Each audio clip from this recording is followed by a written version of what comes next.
Something happened on live television that you're not supposed to notice, but once you see it, you cannot unsee it. A host, a routine segment, an Ilhan Omar appearance that was supposed to go exactly how corporate media likes it to go: safe, predictable, contained, and then everything shifted. The tone changed, the energy dropped.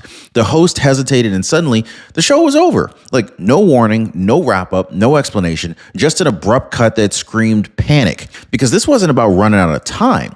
It wasn't about breaking news, and it definitely was not about protecting viewers. It was about control. Well, tonight, we're breaking down the moment that forced a live shutdown and why it exposed something far bigger than one Ilhan Omar clip. This was the moment that the media's carefully managed extremism narrative cracked in public. The moment MSNBC's credibility problem collided with mass migration fallout, collapsing trust, and a country that's no longer buying this script. So under President Trump's second term, the rules have clearly changed and legacy media hasn't quite caught up yet. So when the talking points fail, when the audience sees through it, when the host finally realizes that the conversation can't be steered anymore, they don't argue. They just go ahead and pull the plug, go ahead and yank the cord right out the wall. And that silence right there, that is the real story, guys. So stick with me, because what happened next explains why corporate media is unraveling in real time. Make sure you're subscribed. If you don't do anything else, hit the subscribe button, join the family. I really appreciate you guys. We are growing like crazy. This is where everything shifts, okay? The segment starts like every other safe, scripted cable news conversation. Familiar framing, predictable cadence, the kind of exchange where everyone knows their role. But then Ilhan Omar responds and something feels a little off. Not what she says at first, but how she says it. The pause, the slight smile, the nonverbal cues that don't quite match the gravity of what's being discussed. I mean, you can see it register in real time. The host hesitates. There's a micro freeze there. The rhythm breaks, because in that moment, guys, the conversation isn't dangerous to public safety. It's dangerous to the narrative. The framing slips. The emotional tone doesn't quite align with the approved storyline. And then suddenly, the host realizes that this isn't going where it's supposed to go. That's the moment corporate media fears the most. Not disagreement, not outrage. They actually like that stuff. I'm talking about unpredictability, live, unfiltered, and impossible to spin once the audience notices. Now, let's be very clear about this, okay? Shows don't end abruptly by accident. That ain't how it works, okay? Live television is designed with buffers, wrap signals, producer cues, and fallback topics, okay? When a segment ends suddenly, it's because someone upstairs made a decision. Fast. Now, this wasn't about time. It wasn't breaking news. It wasn't a technical issue. It was containment. Corporate media isn't built to explore uncomfortable territory in real time. It is built to manage exposure.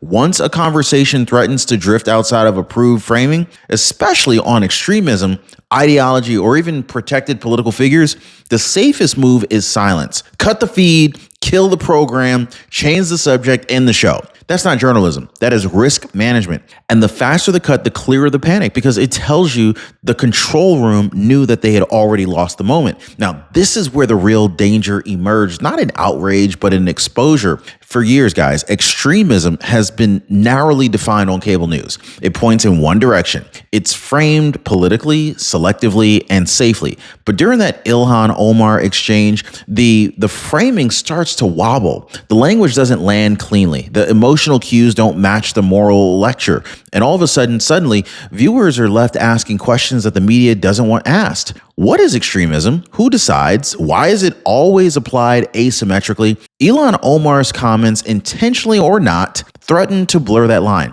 And once the audience senses inconsistency, the spell breaks. Extremism stops being a moral label and starts looking more like a political tool. That's the crack. Because once people realize that definitions are flexible depending upon who's speaking, trust collapses real fast. Corporate media can survive disagreement. What it can't survive is the audience realizing that the rules change mid-sentence. And that hesitation that we're talking about, that pause before action, that's not just a media problem. This is a real life problem for a lot of people that are watching this show today. Okay. Now, I talked to a guy recently who said to me, he said, I meant to call, but life got busy. Then January hit and he was locked into a bad Medicare plan for an entire year. A full year of overpaying, a full year of stress that he didn't even need to deal with. His wife was mad at him. It was all bad. And this is exactly how fast situations show up when decisions get delayed. Chapter exists to stop that from happening to you. They walk you through your Medicare options before the deadline passes so that a simple pause doesn't turn into a 12-month cycle of regret. Now, most people are already dialing the phone number at the bottom of your screen right there, 909-563-8279, or they're visiting askchapter.org/Ron. There's a link down below. Click the link to get the clarity while you still can, because just like we saw on live TV, waiting too long costs a whole lot more money.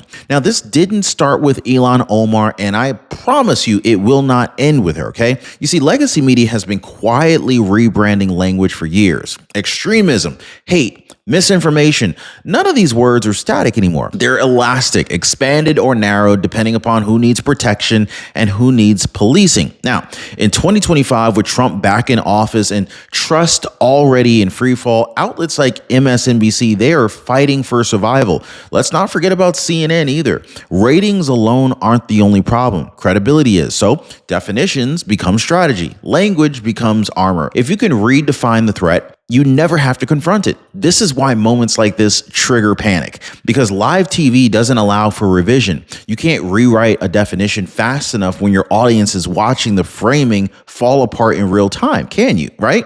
And so when that happens, silence becomes the last defense. Now, in December 2025, the problem for MSNBC isn't just the ratings, it's belief. Nobody believes them anymore. I mean, does anybody believe MSNBC anymore, or are they untrustworthy? Well, under President Trump's second term, legacy media no longer gets to play the role of moral opposition. You know what I'm saying? The illusion's gone. So what's left is a trust gap that keeps on widening. Viewers didn't slowly drift away. They disconnected. And once the trust breaks, let's just say it typically doesn't come back with better graphics or louder panels. So audiences, they now cross-check everything. They notice framing tricks. They recognize when stories are rushed or softened or quietly dropped. And MSNBC, they already know it. This is why moments like the Ilhan Omar segment were so dangerous. They happen live, outside the safety of post-production spin. Now, this is not about being conservative or being liberal anymore. It's about credibility. And so when every abrupt cutoff reminds viewers that the network is managing perception, not actually reporting reality, nobody wants to deal with them anymore. That's the crisis that they don't lead with. Because once people stop believing you, well, the mic doesn't matter. And Ilhan Omar, she used to be safe television, predictable framing, built on outrage, a reliable villain or victim depending upon the segment. But in 2025, she's become something else entirely, a risk. Not because she challenges power, but because she exposes contradictions media would rather keep buried. Her rhetoric, her tone, and her associations increasingly create moments that just cannot be tightly framed. And when that happens live, producers panic, because Omar doesn't just provoke critics, she forces uncomfortable questions from people who are supposed to be on her side. And this is why these moments don't get explored. They get shut down. Friendly media, they can't handle controversy when it's scripted. What they can't handle is unpredictability. I tell you that much. This right there, that threatens their narrative architecture. And that is exactly what happened here. And so here's the pressure point corporate media keeps dodging, because once you say it out loud, there's no unringing the bell. Mass migration in Western cities is not an abstract moral debate anymore. This is a logistical and financial reality. Housing shortages, overloaded shelters, city budgets stretched past the breaking points. Look, social services are being rationed, for Christ's sake, guys, and working class communities competing for fewer resources while being told not to notice. This is not about ideology. It's basic math. It's just arithmetic. But cable news, they avoid the topic because it just doesn't fit cleanly into the approved extremism framework. That is it. So you can't dismiss people as radical when they're talking about rent, school overcrowding, or emergency services that don't show up. Anybody ever have to dial 911 and they either don't answer or don't even show up? This is why moments like the Ilhan Omar segment matter, because when ideology collides with real world consequences, the narrative stops working, and media silence only confirms what viewers already feel.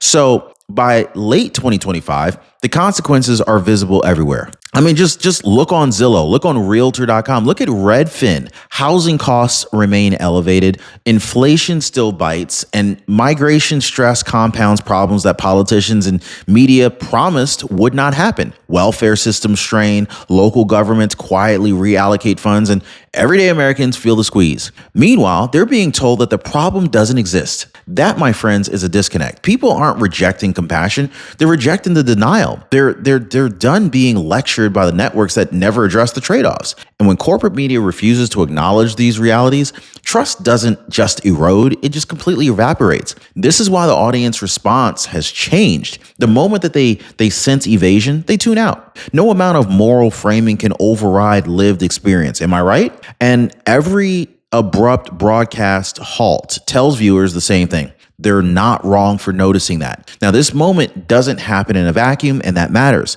Donald Trump is clearly the president again, and that single fact alone completely alters the media landscape in 2025. Now, for years, legacy networks, look, ABC, NBC, MSNBC, CNN, they all survived by casting themselves as the resistance. Every misstep could be framed as moral opposition. Every failure could be blamed on somebody else. That doesn't work anymore. And so now the media is no longer outside power, it's exposed alongside of it. And so when the narratives fall apart, there's no fallback position. There's no rally cry. There's no emergency framing to reset the audience. There's none of that. This is why panic sets in faster now. A live segment spinning out of control isn't just embarrassing, it's destabilizing, because the old playbook doesn't apply in a second Trump term where voters are already rejecting media framing. So narrative authority is gone, that's shot, and once that's gone, control becomes fragile. Now, here's the tell that most people miss, okay? When institutions are confident, they argue, they debate, they rebut. But when they're not, they go quiet. Abrupt sign-offs, sudden topic changes, awkward silences, those are not production errors,